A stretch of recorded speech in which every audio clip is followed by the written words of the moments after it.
Hey y'all, my name is Rocio and this is Reese's Rizzos, and in this video I'm going to be talking about curl types. I feel like this video is very important because in my previous videos I've already mentioned what products I use, how much of the product I use, how much conditioner I use, and I basically know how much moisture my curls need. The reason why I know this stuff is because I've done my research and I know what category my curls fall under.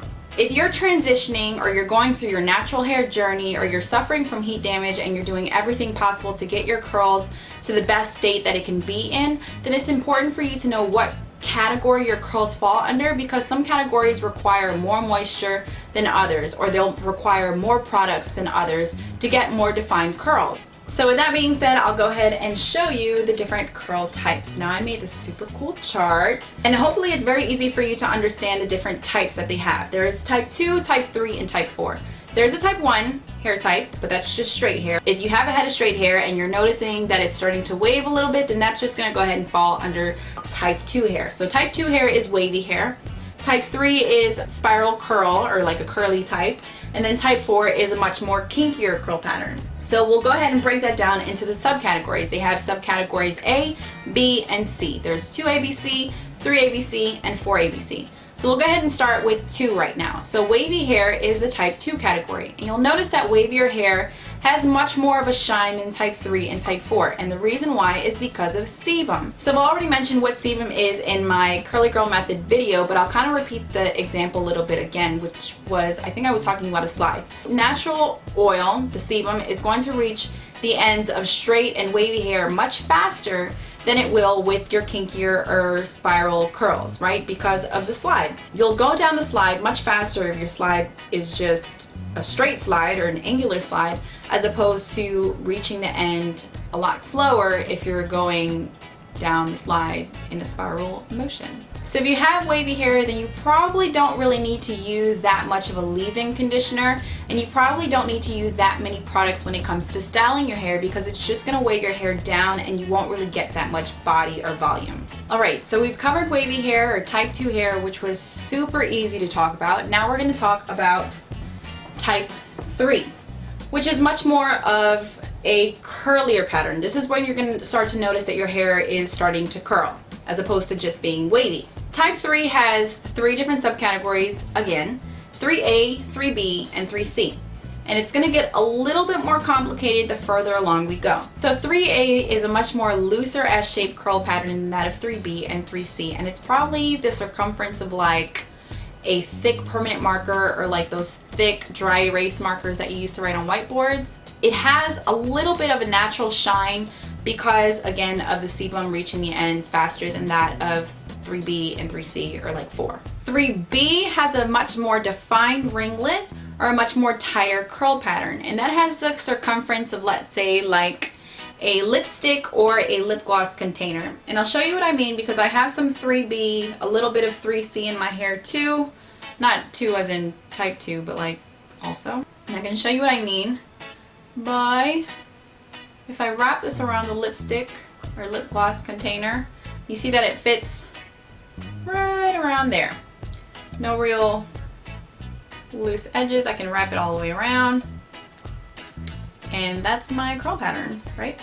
3B. 3B and 3C are going to be a little bit more coarse to the touch, and they're going to need more moisture than types 2 or type 3A. Type 3C is going to be much tighter than 3B, and it's going to be more of like a tighter corkscrew. And I've got those mainly like in the back. A little bit more tighter than those in the front of my hair. I don't know if you can tell, but there are some pieces in the very, very back of my hair that are 3C. If you notice, the tighter the curl pattern, the more coarse it's going to get. So you need a lot of moisture to keep it from drying out and to keep it from breaking. Now that we've covered type 3 hair, I want to go ahead and jump right into type 4, but not before saying that obviously I do not have type 4 hair, but I have learned a lot based off of videos that I've seen from other females that do have type 4 hair. I will leave links to their channels in the description box below, so if you do have type 4 hair, maybe you'll learn a little bit more from these women who are positive and beautiful women with beautiful hair that will be able to explain type 4 hair more than I can. So I'm just going to cover the basics of what I know so far. Type 4A is going to be much tighter but a very defined S curl pattern. It is going to have the most defined S curl pattern out of all the hair types. Type 4B doesn't necessarily have an S curl but more of a Z shape or a Z pattern with angular edges to them. And type 4C is going to be the tightest and the curliest and the most coarse out of all of the hair types, but it doesn't have a defined pattern. Type 4 hair is so tightly kinked that it doesn't have much definition unless you style it a certain way. Type 4 hair has the most shrinkage, and it's also the most prone to breakage, which means that it needs the most care when it's handled when it comes to things like tangling or washing or styling. Those were the 3 different curl types, 2, 3, and 4. If you do own the Curly Girl Handbook and you've gone through it, you'll notice that Lorraine Massey does not use the numbering system. She kind of names them based off of spring factors, so she uses the words wavy, S-wavy, Botticelli, Corticelli, I think cherub, and fractal or zigzag. I think I'm leaving one out. I don't really remember too well just because I don't really use her naming system, but she classifies them based off of the spring factor. And spring factor is basically the amount of inches between where your curl normally lies, which is, I guess we'll use this one for example, this one right here, and how many inches between that and where it lies when it's stretched. So that's about like 2.5 to 3 inches. I just think that it's a little bit more complicated. I just think the numbering system is a lot easier to kind of pinpoint or identify where your curls lie. So those are 2, 3, and 4 that I've kind of covered, just the basics. If you have any questions at all, please leave that in a comment below and I'll be sure to answer it to the best of my ability. If you have any information that you feel I've left out that you are informed on, then please share that with everyone in the comment below too.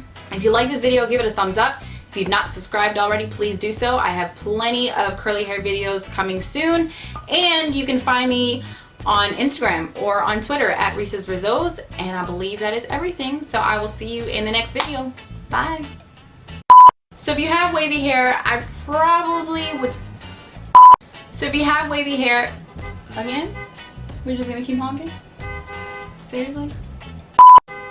I'm trying to talk about curls here.